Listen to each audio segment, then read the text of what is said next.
everyone and welcome to my channel Diet Learning. Kindly subscribe my channel and don't forget to like and share the video. In today's topic I am going to discuss with you about the dietary guidelines which should be considered during liver disease or jaundice.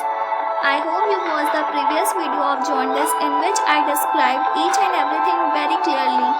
If you have not watched it yet, kindly go and watch to understand this video completely.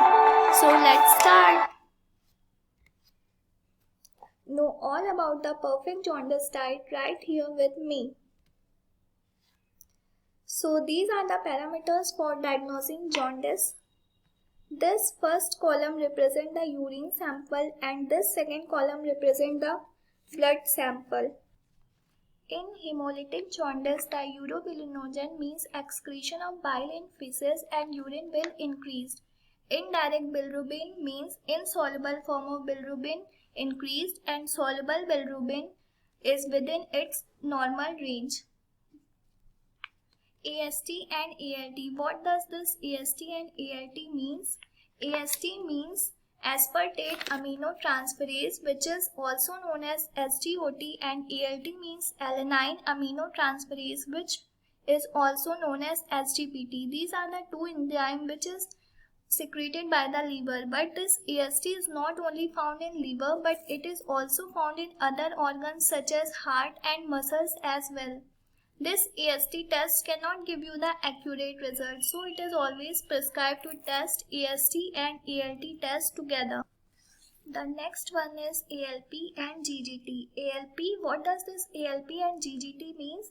ALP means alkaline phosphatase test and GGT means gamma glutamyl transferase. If ALP and GGT both increased, it indicates that you have problem with your liver or bile duct. But if GGT is normal and ALP is increased, this could indicate that you are suffering from some of the bone disease.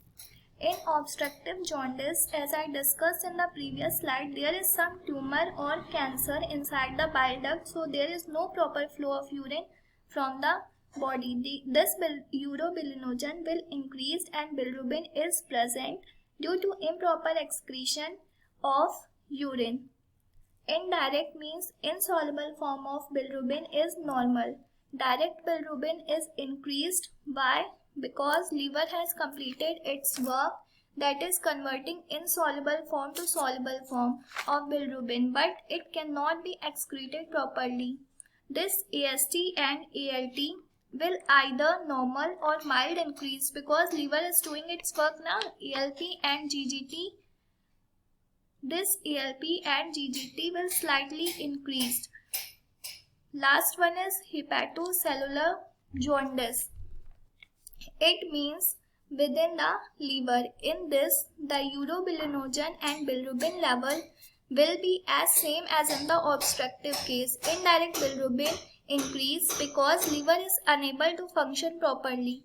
Direct bilirubin will also increase. AST and ALT will also increase because liver secrete these enzymes. As the liver is impaired, there is no proper secretion now. ALP and GGT will be in normal range or slightly increased. These are the normal ranges for insoluble bilirubin and soluble bilirubin. This indirect bilirubin means insoluble form of bilirubin and this direct bilirubin means soluble form of bilirubin. This is the normal range for insoluble bilirubin and this is the normal range for soluble bilirubin. Insoluble bilirubin, that is less than 5.13 micromole per liter, and for soluble bilirubin it is less than 13.7 micromole per liter.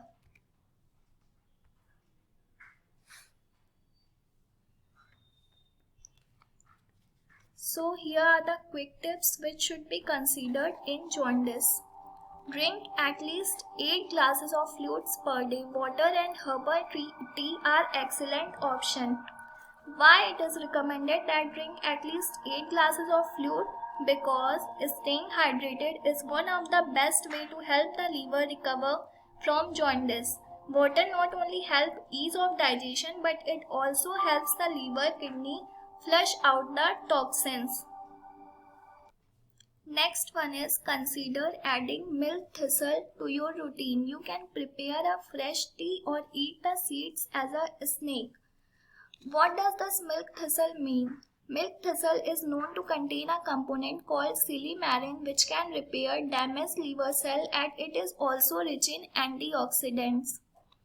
Next, opt for fruits like papaya and mango which are rich in digestive enzymes. As citrus fruits like orange, mango have electrolytes that keep the body charged. They are also high in water, which is essential for the body during the recovery process. Next one, eat at least 2.5 cups of veggies and 2 cups of fruit per day. It means the importance of a high fiber diet cannot be stressed enough. You should eat vegetables which are high in fiber to speed up your recovery. Veggies like beets, carrot, pumpkin, ginger, carrot, pumpkins, garlic, limes, turnip and sprouts can be included in the diet. The more number of veggies in your plate means more number of nutrients you are taking. Next one is look for high fiber foods such as oat milk, berries and almonds. Dietary fibers are very crucial for the recovery of the liver. Fibers help the movement of bile through the duct, enable easier bowel movement and control cholesterol level in the body. Dietary fiber also help in flushing out toxins faster.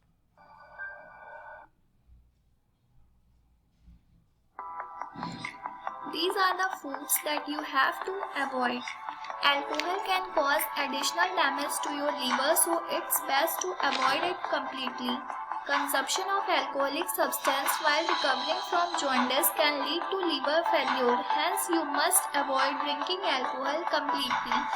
Opt for lean proteins such as fish, which are less likely to contribute to liver damage.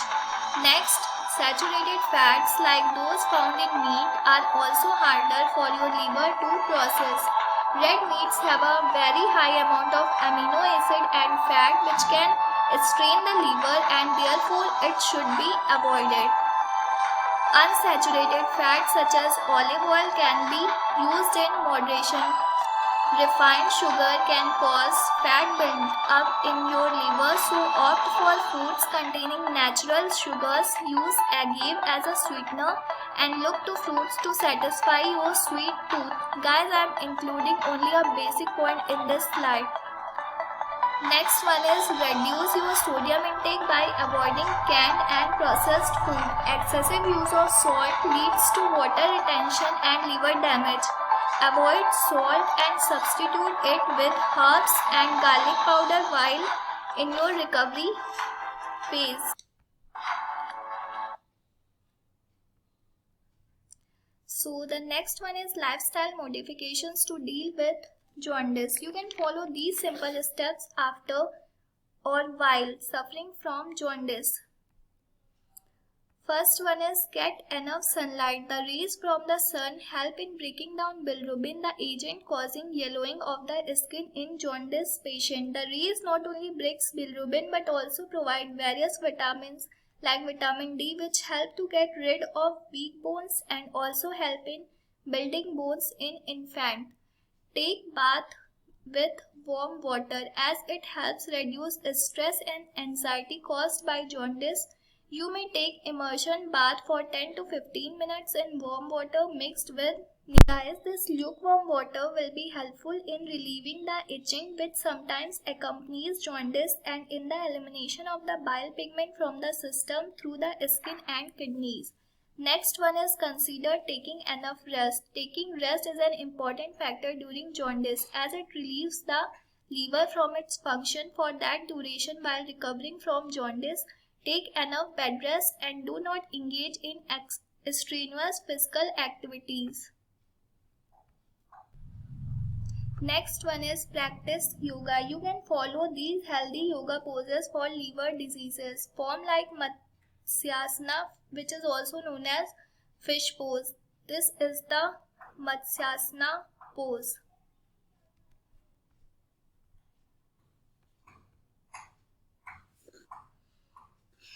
Guys, this slide is the crisp of whole slide which I taught earlier. So here all the items are written which should be excluded or included in the diet. So what foods should we eat and what should we avoid are mentioned here. So firstly we talk about foods to eat: digestive enzyme, pineapple, honey, orange peels, mango and papaya. Fruits and vegetables: avocado, mustard greens, Brussels sprouts, grapefruit and grapes. Coffee and tea, black tea and green tea, milk thistle, seeds or herbal tea. Fiber: brown rice, whole wheat, broccoli, quinoa, almonds, oatmeal and kale. What to avoid: lean protein, red meat, sodium, processed and canned food, too much iron, sugar, raw, brown, white sugar, corn syrup and other sources of sugar. Saturated fats, red meats like pork and beef. So guys, this is all about the dietary modification in jaundice. Hope you all liked it. So kindly like and share the video. We'll try to upload the next video as soon as possible. One last thing, if you have any doubt related to the video, kindly mention it in the comment section. Stay tuned, stay healthy and wait for the updates. Keep loving and keep supporting. Till then, thank you. Bye bye. Take care.